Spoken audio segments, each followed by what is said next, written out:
Selamat pagi anak-anak, kita bertemu kembali pada pagi hari ini, masih dalam tema 6, subtema 1. Tadi kalian sudah belajar bahasa Indonesia, sekarang kita belajar IPS. Materi kita pada kali ini adalah Proklamasi Kemerdekaan Indonesia. Anak-anakku sekalian, kalian sudah mengetahui bahwa kemerdekaan Indonesia itu merupakan hasil perjuangan para pahlawan dan seluruh rakyat Indonesia.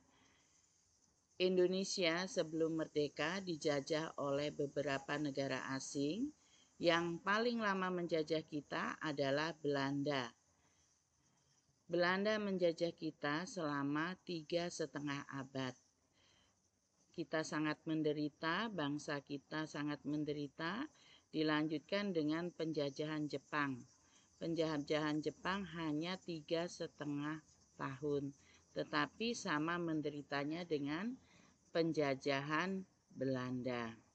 Jadi anak-anak, pada zaman penjajahan Jepang, hidup kita sangat menderita. Tetapi pada saat itu Jepang membutuhkan bantuan rakyat Indonesia untuk melawan sekutu. Karena hidup kita sangat menderita dan kita diberi iming-iming untuk membantu Jepang melawan sekutu. Ada beberapa kegiatan yang dilakukan Jepang untuk menjanjikan kemerdekaan pada bangsa kita, yaitu dengan membentuk organisasi BPU, PKI, dan PPKI. Itu Jepang berusaha menarik simpati rakyat Indonesia.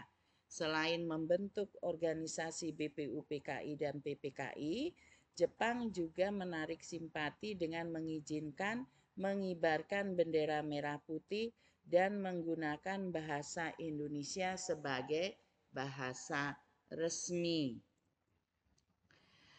Nah, di layar di situ ada perjalanan proklamasi kemerdekaan Indonesia. Ada beberapa perjalanan proklamasi kemerdekaan Indonesia. Yang pertama itu adalah pada bulan Agustus 1945, itu Jepang kalah dari sekutu setelah Perang Dunia Kedua.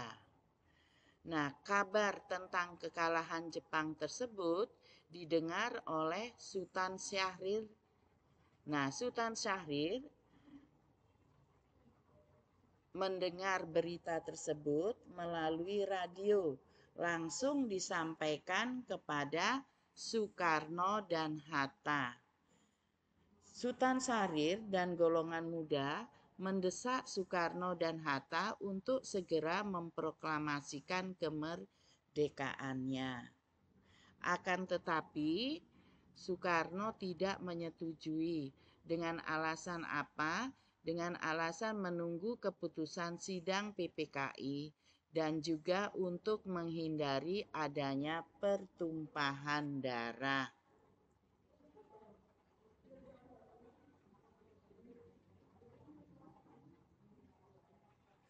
Nah, setelah itu golongan muda tidak setuju dengan keinginan dari Soekarno.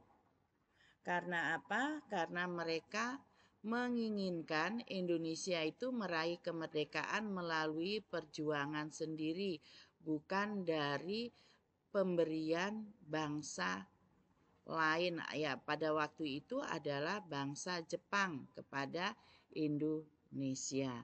Nah, setelah golongan muda tidak setuju keinginan Soekarno, maka mereka menculik atau membawa Soekarno dan Hatta tersebut ke daerah Rengas Dengklok. Tujuannya apa golongan muda membawa Soekarno dan Hatta ke Rengas Dengklok? Itu adalah tujuannya untuk melindungi Soekarno-Hatta dari pengaruh Jepang.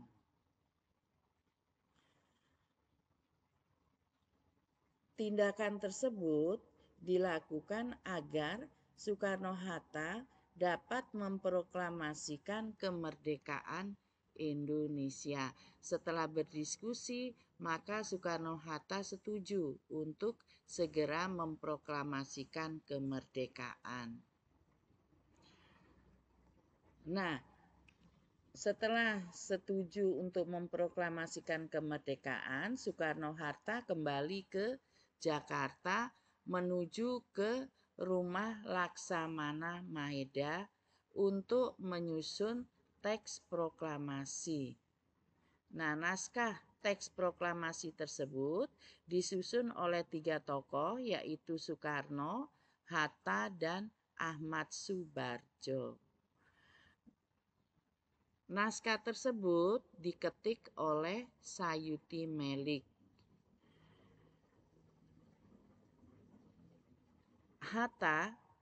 Muhammad Hatta mengusulkan agar semua orang yang hadir dalam penyusunan naskah tersebut untuk menandatangani naskah proklamasi. Tetapi Soekarni mengusulkan agar naskah tersebut ditandatangani oleh perwakilan saja, yaitu Soekarno dan Hatta. Sehingga pada tanggal 17 Agustus 1945 teks proklamasi dibacakan oleh Soekarno yang didampingi oleh Muhammad Hatta. Proklamasi kemerdekaan itu dilaksanakan di Jalan Pegangsaan Timur nomor 56 Jakarta. Setelah pembacaan teks proklamasi, diadakan upacara pengibaran bendera merah putih dan juga diiringi oleh lagu Indonesia Raya. Proklamasi ini memiliki beberapa makna bagi bangsa Indonesia. Yang pertama adalah Indonesia telah menjadi negara dan bangsa yang merdeka dan berdaulat, merdeka dari segala bentuk penjajahan. Yang kedua, Indonesia telah menjadi negara yang berdaulat dan memiliki kedudukan yang sama dengan negara-negara lain. Ketiga, proklamasi kemerdekaan itu merupakan puncak perjuangan bangsa Indonesia agar terlepas dari penjajahan. Setelah proklamasi kemerdekaan, bangsa asing ingin kembali menguasai Indonesia. Namun keinginan tersebut mendapat penolakan dari bangsa Indonesia. Penolakan tersebut diwujudkan dengan perlawanan di berbagai daerah. Ya. Nah, saat ini bangsa Indonesia tidak lagi berjuang melawan penjajah. Bangsa Indonesia berjuang mempertahankan kemerdekaan dengan mewujudkan cita-cita yang tercantum dalam Undang-Undang Dasar 1945. Nah, setelah Indonesia merdeka, bagaimana upaya kita mengisi kemerdekaan Indonesia dengan berperilaku yang positif? Mengisi kemerdekaan dalam bidang sosial itu bertujuan untuk mempererat hubungan antar masyarakat. Nah, ada beberapa perilaku positif yang diupayakan sebagai untuk mengisi kemerdekaan Indonesia. Yang pertama adalah menghormati orang lain yang sedang beribadah sesuai dengan agama dan keyakinan masing-masing. Yang kedua, saling menghormati dan menghargai antar sesama. Yang ketiga, mengembangkan rasa toleransi dalam keragaman sosial di Indonesia. Dan masih banyak lagi perilaku-perilaku positif untuk mengisi kemerdekaan Indonesia. Anak-anak, cukup sekian dulu materi kita IPS. Pada pagi hari ini, Bu Guru harapkan kalian tetap semangat, tetap jaga kesehatan. Terima kasih anak-anak, selamat pagi.